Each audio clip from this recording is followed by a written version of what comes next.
प्यारे बच्चों, स्वागत है एक बार फिर से आप सभी का मेरी क्लास में।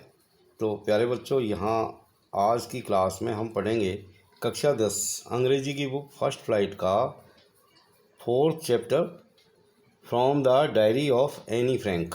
तो यहाँ ये जो चैप्टर है इसका हम अंग्रेजी से हिंदी में एक्सप्लेनेशन करेंगे और जो भी डिफ़िकल्ट वर्ड्स यहाँ पर आएंगे उनकी भी हम हिंदी मीनिंग्स देखेंगे। तो प्यारे बच्चों, ये छोटी सी जो लड़की आपको दिखाई दे रही है इसी का नाम एनी फ्रैंक है और ये बहुत ही मर्मस्पर्शी कहानी है। तो आइए शुरू करते हैं। From the diary of Anne Frank.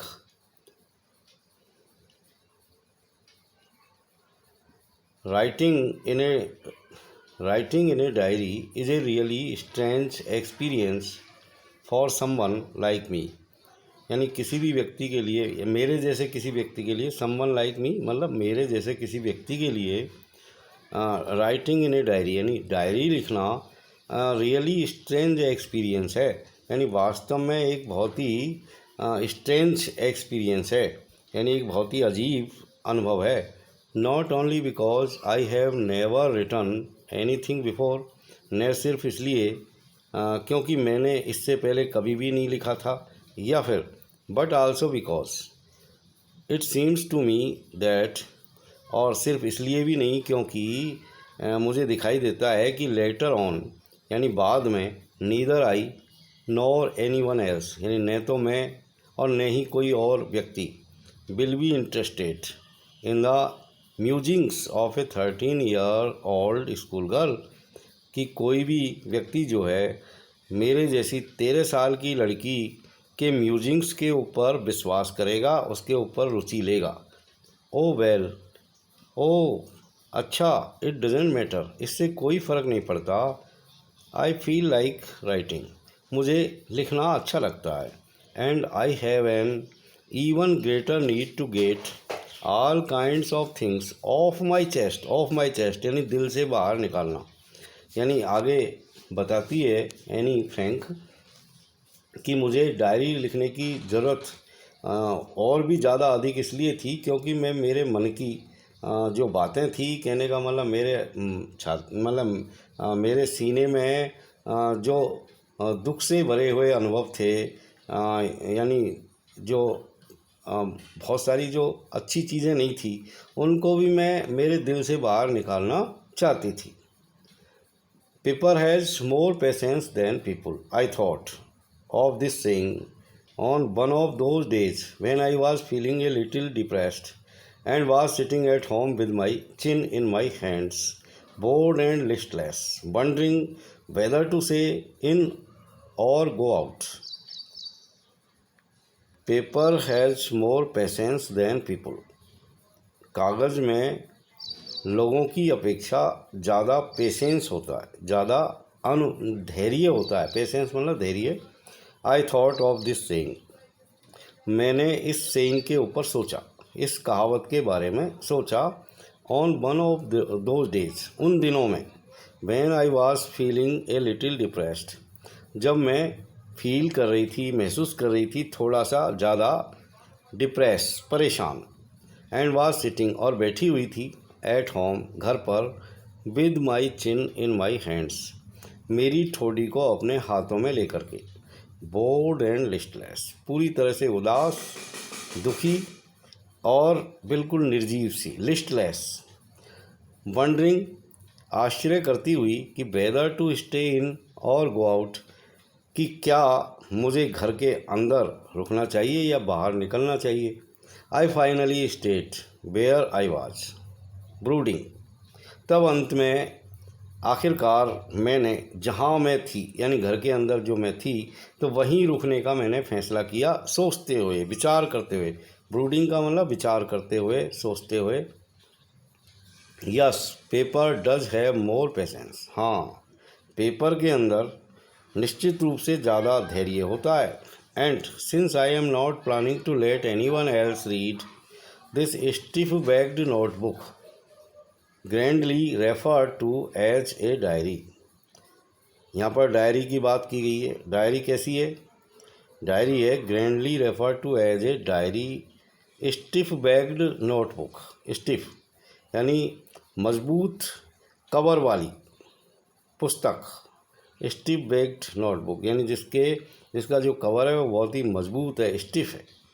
तो मेरी जो ये स्टिफ बैग्ड नोटबुक है, जिसको मैं बहुत ही शान के साथ डायरी कहती हूँ, इस डायरी को जब से मैंने लिखने का विचार मेरे मन में आया, तो मैंने ये योजना कभी भी नहीं बनाई कि मैं इसको किसी और को पढ़ने के लिए दूंगी, unless I should ever find a real friend. It probably want make a bit of difference. और तब तक ऐसा नहीं होगा जब तक कि मुझे वास्तव में कोई सच्चा मित्र नहीं मिल जाता, रियल फ्रेंड नहीं मिल जाता। और इससे भी संभवतया किसी भी तरह का बिट ऑफ डिफरेंस नहीं पड़ेगा। कहने का मतलब किसी भी तरह का थोड़ा सा भी फ़र्क नहीं पड़ेगा, bit of difference. Now I am back to the point. अब मैं दोबारा से उस पॉइंट पर आती हूँ, उस बिंदु पर आती हूँ, दैट प्रॉम्प्टेड मी, जिसने मुझे प्रेरित किया, प्रॉम्प्ट किया, to keep a diary in the first place, diary को प्रथम स्थान पर रखने के लिए। I don't have a friend, मेरे पास कोई मित्र नहीं था। Let me put it more clearly, इस बात को मुझे और ज़्यादा अच्छी तरीके से कहना चाहिए या बताना चाहिए। आपको क्या बताना चाहिए?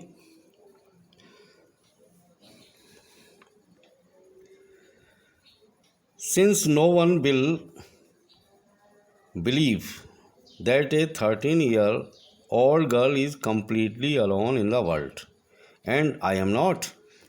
क्या बात को स्पष्ट कहना चाहिए?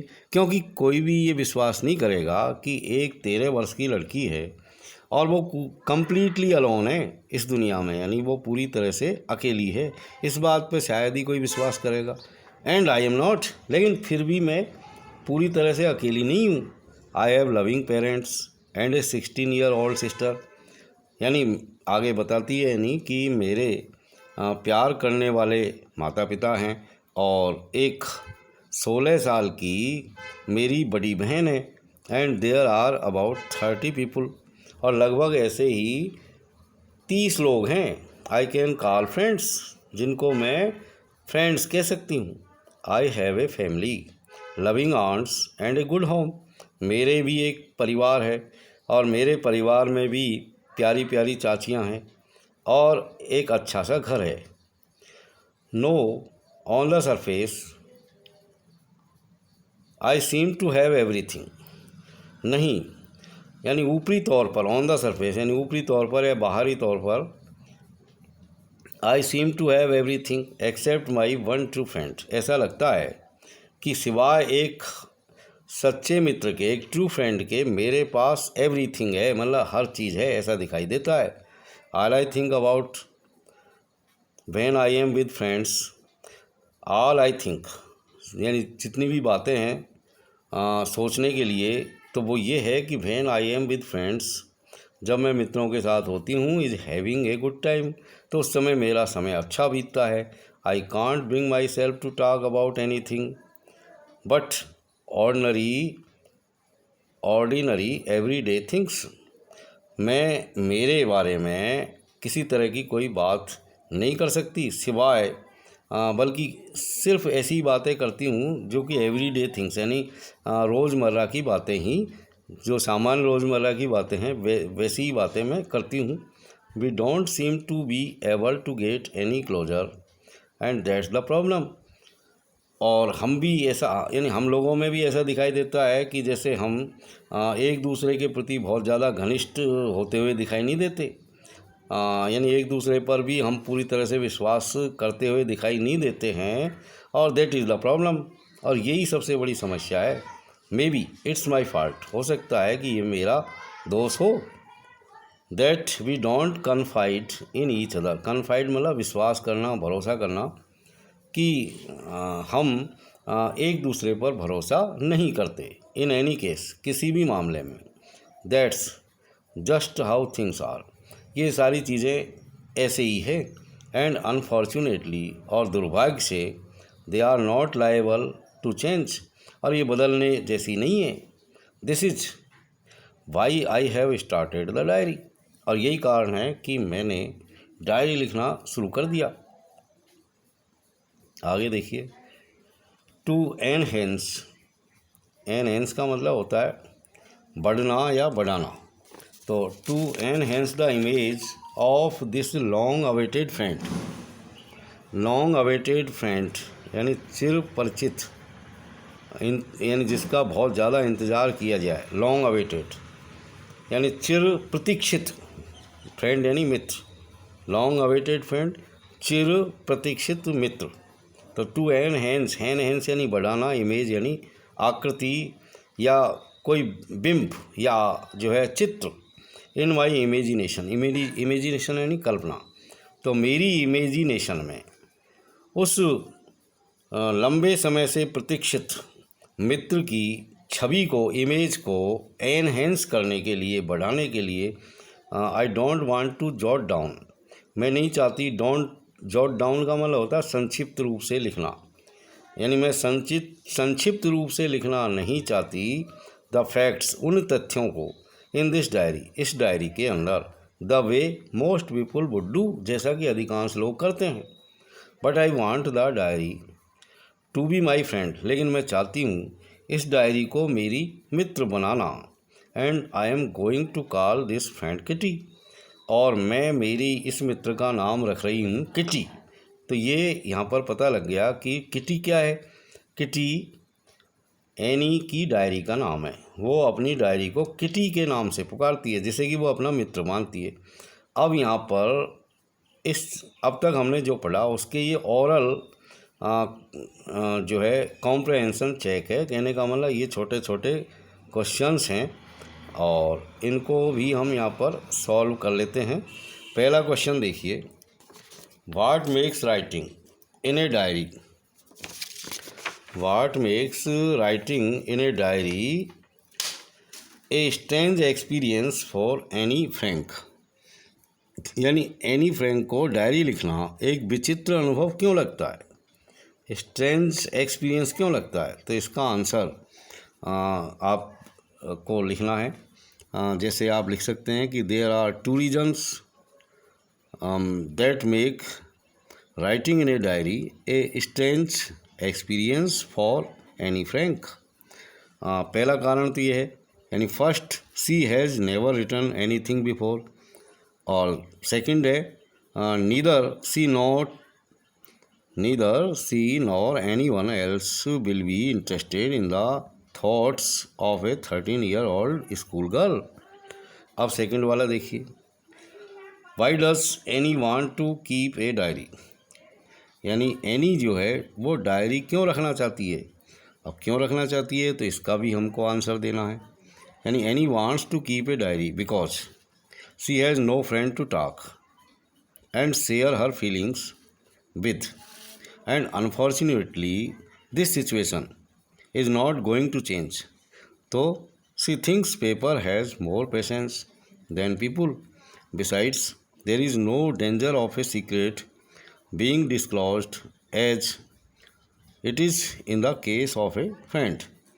थर्ड वाला देखिए, why did Annie think she could confide more in her diary than in people, यानी एनी ऐसा क्यों सोचती थी कि वह लोगों से ज़्यादा अपनी डायरी पर भरोसा कर सकती थी। तो इसका भी आंसर आपको देना है।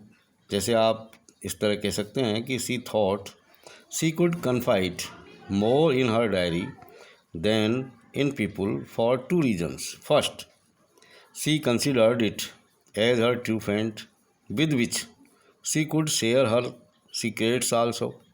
With diary, there is no danger of secret being disclosed. Secondly, she thought paper has more patience than people।